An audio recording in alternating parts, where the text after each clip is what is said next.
दोस्तों साथियों, आपको बताते चले, घुसपैठ के मामले में हमने एक दो उपन्यासों में बहुत अच्छे ढंग से चित्रण किया है और घुसपैठ कैसे करते हैं।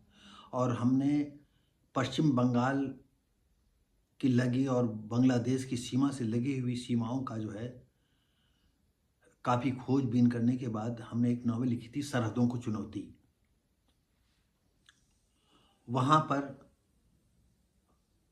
जो ये घुसपैठिए हैं, तार काटने वाला पिलास लाते हैं, वो लाते हैं तार काट करके और अपना, क्योंकि इंडिया में जो बैठे घुसपैठियों के आका बैठे होते हैं वो बताते हैं इसके सामने आइए और रात में ले आइए।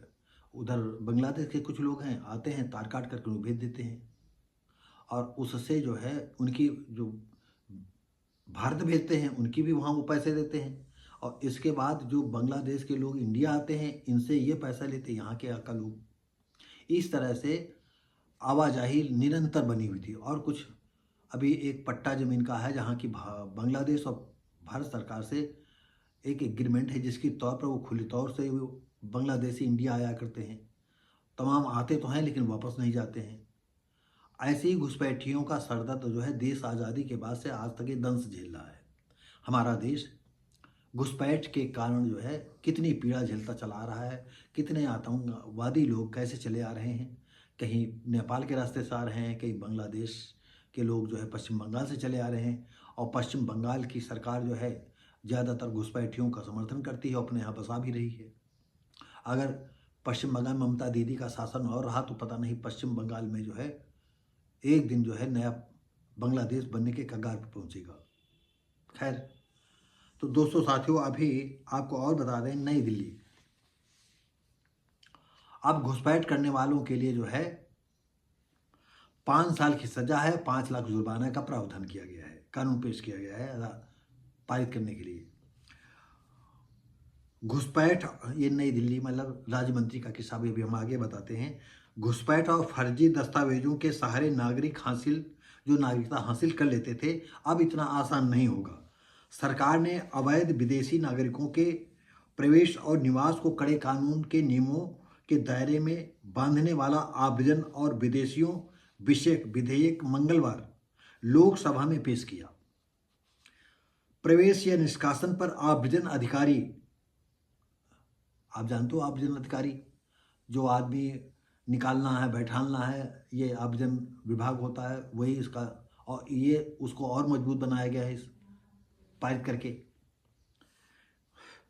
का निर्णय अंतिम माना जाएगा। आव्रजन जो अधिकारी हैं उन्हीं का अंतिम निर्णय माना जाएगा और उनको कोर्ट वोट जाने की जरूरत नहीं पड़ेगी, चले जाएं कोर्ट चले जाएं। विधेयक को असली जामा पहनाने के लिए इससे जुड़े 4 पुराने कानून, foreigners act 1948, passport act 1920, registration of act 1920 और रजिस्ट्रेशन ऑफ कॉमर्स एक्ट 1939 और इस इमिग्रेशन एक्ट 2000 निरस्त हो जाएंगे। ये जो 4-5 कानून हमने आपको बताया है, जिसमें से फिर आप ध्यान दे करके सुने। Foreigners act 1948, passport act 1920, registration of act 1920 और रजिस्ट्रेशन ऑफ कॉमर्स एक्ट 1939 और इमिग्रेशन एक्ट 2000 ये ऑटोमेटिक निरस्त हो जाएंगे। लोकसभा में केंद्रीय गृह राज्य मंत्री नित्यानंद राय ने बताया, विदेशियों से जुड़े मामलों को विनियमित करने के लिए केंद्र सरकार को वीजा व पंजीकरण की जरूरत सरीखी शक्तियों देना बहुत जरूरी है। राष्ट्रीय सुरक्षा संप्रभुता के लिए यह कानून बहुत जरूरी था। तो दोस्तों साथियों, जिस तरह से ससुराल समझ करके घुसपैठे चले आते हैं, लेकिन हम अपनी तरफ से थोड़ा कहना चाहते हैं, घुसपैठियों के लिए क्या सरकारों के पास ऐसी सख्त नहीं होती कि इनको गोली मारे? ऐसा कौन सा इंटरनेशनल कानून है, संयुक्त राष्ट्र का कानून है कि घुसपैठियों को जो है, जो यहाँ आकर के देशद्रोही काम करते हैं, जिहादपन दिखाते हैं, उनको गोली मारने का क्यों नहीं राइट होना चाहिए? उस देश की सरकार उनको सीधा गोली मारे। भाई बच्चा तुम पैदा करो, हैं? अल्लाह का तुम्हें बच्चा पैदा करने की छूट देता है, तो जो 100 200 400 बच्चा पैदा करते हो अपने ही देश में रखो। जो गिरिए की तरह बच्चा पैदा करते हो हमारे देश में क्यों खपाते हो? और भारत सरकार से मैंने 1-2 वीडियो में कहा है कि जब भी विदेशी लोग यहाँ आते हैं, इनको भगाने की नौबत आती है, तो इनकी बहन बेटियों को जो ठीक-ठाक पोज़ीशन में हो, उनको भारत में ही रहने दो। उनको मत भगाओ, उनको आदमियों भगाओ इनको। क्योंकि ये दूसरे धर्मावलंबियों की बहन-बेटियों को उपभोग की वस्तु समझते हैं। इनको कम से कम ये पीड़ा तो महसूस होगी कि हम दूसरे बहन-बेटियों को उपभोग की वस्तु देखते हैं और उनको उपभोग की ही तरह नज़र से देखते हैं, उपभोग करते हैं। तो अब हमारी भी बहन-बेटियों के साथ इस देश का आम आदमी उपभोग करेगा तो इनको भी पीड़ा होगी, तकलीफ होगी। और बल्कि हम उन निरपराध लड़कियों और औरतों के विषय में हम कहते अच्छा नहीं लगता है ये, कि कानून के विरुद्ध है।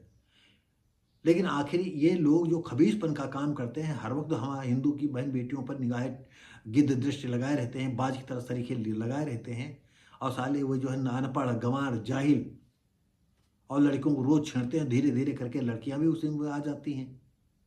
तो दोस्तों, साथियों, अगर ये वीडियो आपको अच्छा लगा हो, तो हम उम्मीद करते हैं कि लाइक, शेयर, कमेंट करें, सब्सक्राइब करें, बेल आइकन दबा दें। हम मिलेंगे आपको अगली वीडियो में, तब तक के लिए नमस्कार, जय हिंद।